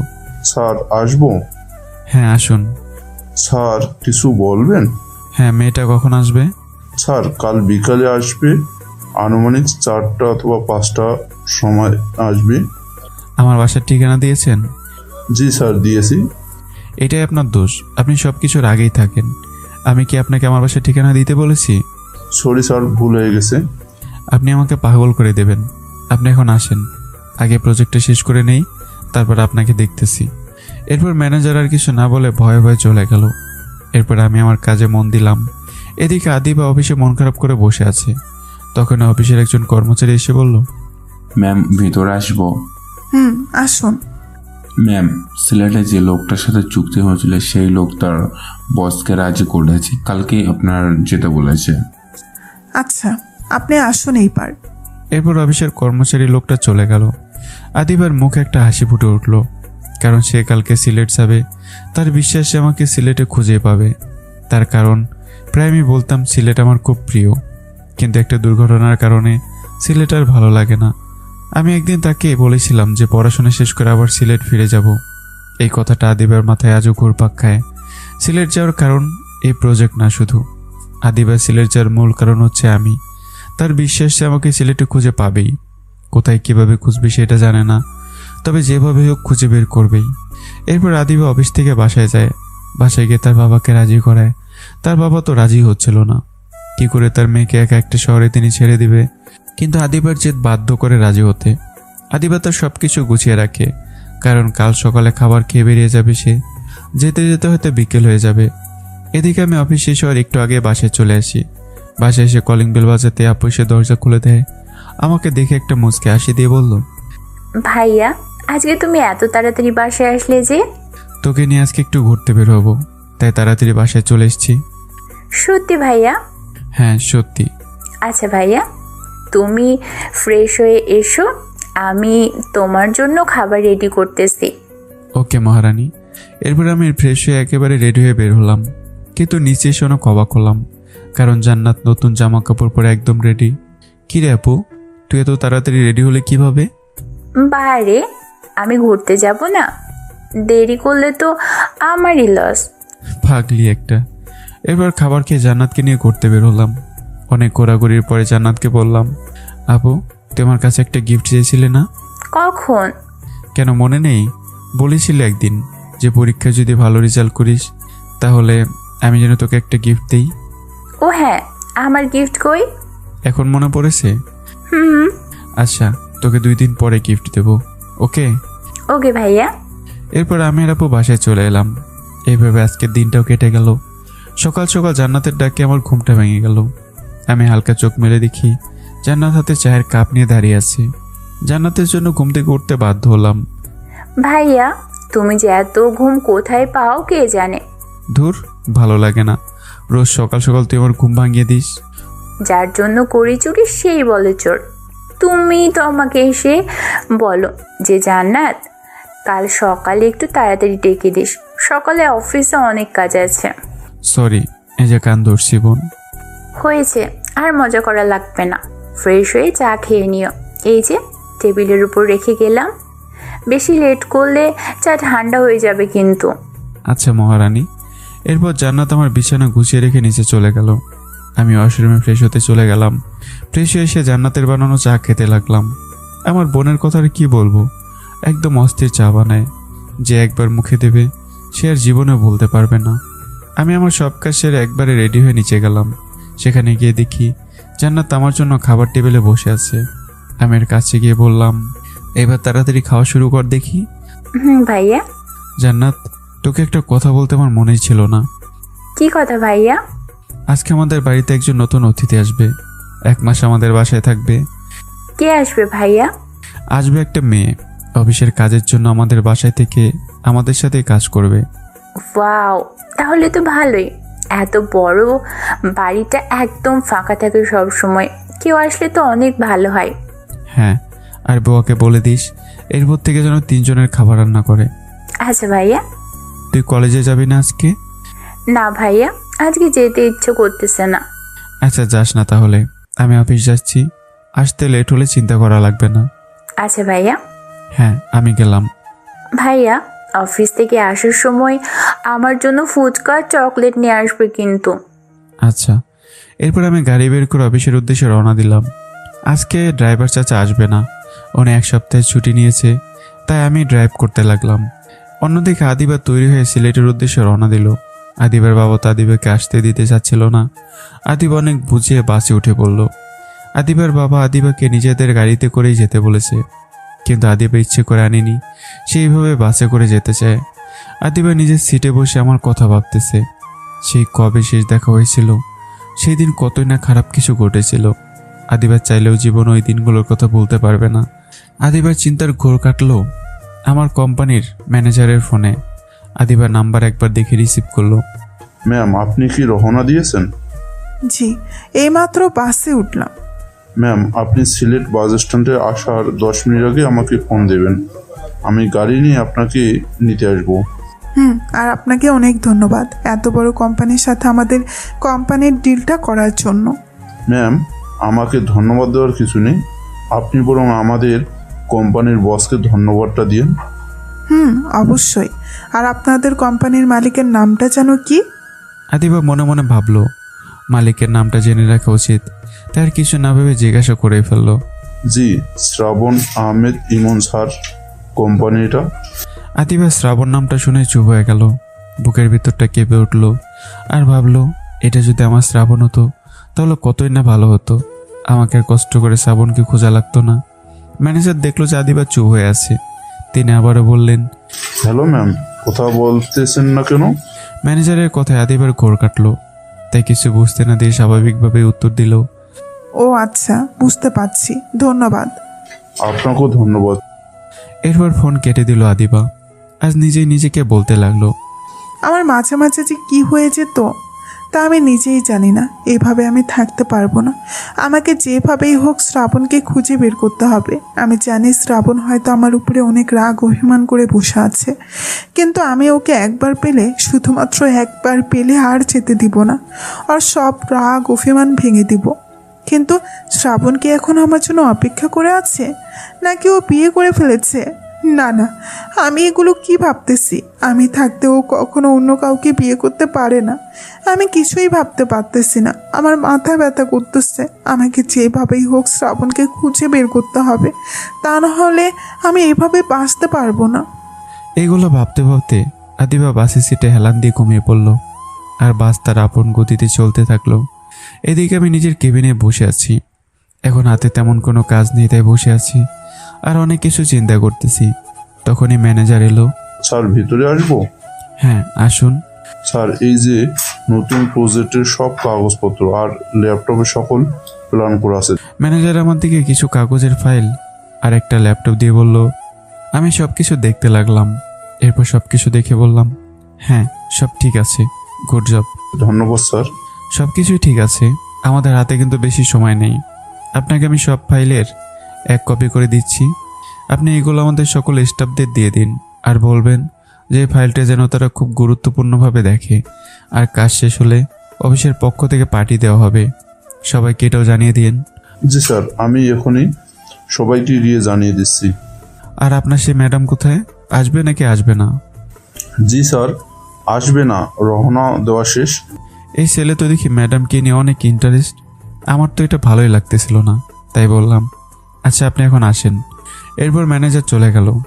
আমি আমার কেবিনে বসে আছি। কেন জানি আজকে খুব আদিবার কথা মনে পড়তেছে, তাই মোবাইলটা বের করে মোবাইলের স্ক্রিনের দিকে তাকিয়ে আছি। কি নিষ্পাপ চেহারা! আমি যতবারই দেখি ততবারই নতুন করে আদিবার প্রেমে পড়ে যাই। আমি জানি আমার এই আদিবা অন্য কারো, কিন্তু আমি কি করব? আমি তো সারা জীবনেও কিভাবে ভালোবেসে যাব। আর আজকাল তো ভালোবাসা কেউ দেখে না, সবাই দেখে টাকা। হঠাৎ করে রাফির কথায় আমার ঘোর কাটলো। এ কি রাফি, তুই কখন এলি আমার কেবিনে? হয়তো ভাবনার সময় এসেছে। যাই হোক, তুই কখন আসলি? আমি কখন আসলাম সেটা বড় কথা না। তাহলে বড় কথা কি? বড় কথা হচ্ছে তুই এতক্ষণ মোবাইলের দিকে তাকিয়ে কি ভাবছিলি? কিছু না। আমি জানি তুই আদিবার ছবি দেখতেছিলি, কিন্তু শ্রাবণ এইভাবে আর কতদিন চলবে? জানি না, কিন্তু তবে এইভাবে আমি ভালো আছি। তোর কি কোনো চিন্তা ভাবনা নেই? তুই কি এভাবে সারা জীবন থাকবি নাকি? ভাই, তুই জানিস যে আমি আদিবাকে কতটা ভালোবাসি। তুমি আবার শুরু করছো শ্রাবণের কাছে এসে। ওকে এগুলো বলে কোনো লাভ নেই। তো কি করব? আমার বন্ধু তো, তাই এভাবে দেখতে পারি না। যাকে বললে কাজ হবে তাকেই বলতে হবে। কাকে বললে কাজ হবে? আমি শুধু চুপ করে রাফি আর শিমলার কথা শুনেই যাচ্ছি। এই দুটো যা শুরু করেছে তাতে মনে হয় আমাকে বিয়ে না দিয়ে থামবে না। একেবারে শ্রাবণের বাসায় গিয়ে জান্নাতকে বলতে হবে। ইনি তো এই পৃথিবীতে আবার জান্নাতের কথা ছাড়া আর কারো কথাই শোনে না। তুমি ঠিক বলেছো। আমি ওদের কথা শুনে একটা হাসি দিলাম আর বললাম, তোরা তোদের মজা বন্ধ কর, আর যে কাজ দিয়েছি সেটা মন দিয়ে কর। সেটাই বলতে হবে না, আমরা যাচ্ছি। বাবু চলো। রাফি আমাকে শুনে কথাটা বলল, যাতে করে বিয়ে করাটা একটু ইচ্ছে জাগে। আমি ওদের কাণ্ড দেখে না এসে পারলাম না। আজ বিকেলে একটা গুরুত্বপূর্ণ মিটিং আছে, তাই আমি আর কোনো দিক দিয়ে মন না দিয়ে কাজে মন দিলাম। এদিকে আদিবা সিলেট বাস স্ট্যান্ডে পৌঁছে গেছে। অফিসের ম্যানেজারকে আগে থেকেই ফোন করে জানিয়ে দিয়েছে আদিবা প্রায় 10 মিনিট বাইরে দাঁড়িয়ে আছে, কিন্তু কেউ তাকে নিতে আসতেছে না। ফোন বের করে ম্যানেজারকে ফোন দিতে যাবে, তখনই দেখতে পেয়ে একটা গাড়ি এসে তার সামনে থামে। আদিবা সে দেখে কোম্পানির ম্যানেজার। ফেসবুকে ছবি দেখেছে, তাই চিন্তা অসুবিধা হয়নি। ম্যাম, ভেতরে এসে বসুন। এরপর আদিবার কিছু না বলে গাড়ির ভিতরে গিয়ে বসলো। সরি ম্যাম, আসলে রাস্তায় অনেক জ্যাম ছিল। ইটস ওকে, তবে আমি লেট মানুষ অনেক অপছন্দ করি। Sorry ma'am. আচ্ছা ঠিক আছে। ম্যাম, আপনি এখন কি সোজা স্যারের বাসায় যাবেন নাকি আগে গিয়ে স্যারের সাথে কথা বলবেন? তোমার স্যার কোথায়? স্যার এখন অফিসে একটা মিটিং করতেছে। আচ্ছা, আগে তোমাদের অফিসে চলো, একবার কোম্পানিটা দেখে যাই। Okay ma'am. কিছু সময় পর আদিবা আমার অফিসের সামনে এসে পৌঁছালো। আদিবা গাড়ি থেকে নেমে বাইরে থেকেই দেখতে লাগলো। যেমন নাম শুনেছে কোম্পানির, ঠিক তেমনই দেখতে। এরপর আদিবা ম্যানেজারের পিছু পিছু যেতে লাগলো। ম্যানেজার আদিবাকে নিয়ে আমার কেবিনে চলে এলো, কিন্তু এসে দেখে আমি কেবিনে নেই, কারণ আমি তখন মিটিং করছি। ম্যানেজার সেটা বুঝতে পেরে আদিবাকে বলল, ম্যাম, আপনি স্যারের কেবিনে অপেক্ষা করতে থাকুন, আমি স্যারকে ভিতরে পাঠিয়ে দিচ্ছি, এরপর আপনি পরিচিত হয়ে নেন। আচ্ছা।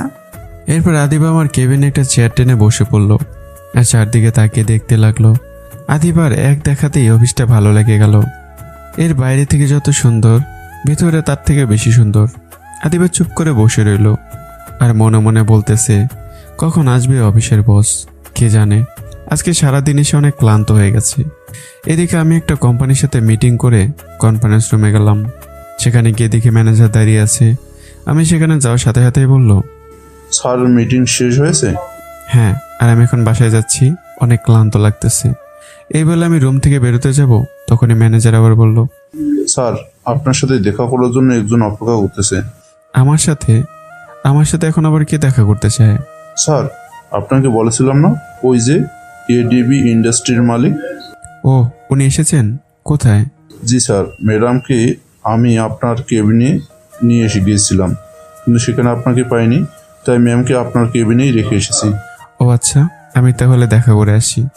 এরপর আমি আমার কেবিনের দিকে যেতে লাগলাম, কিন্তু একটা অবাক করার ব্যাপার হচ্ছে, আমি কেবিনের দিকে যত এগিয়ে যাচ্ছি ততই কেমন যেন বুকের ভেতর খালি খালি মনে হচ্ছে, কেমন যেন একটা অনুভূতি হচ্ছে। আমি সেসব কিছু না ভেবেই নিজের কেবিনে প্রবেশ করলাম। আমি কেবিনের দরজা খুলে ভেতরে ঢুকে গেলাম। সেখানে গিয়ে দেখে একটা মেয়ে উল্টো দিকে করে বসে আছে, মানে আমার চেয়ারের দিকে।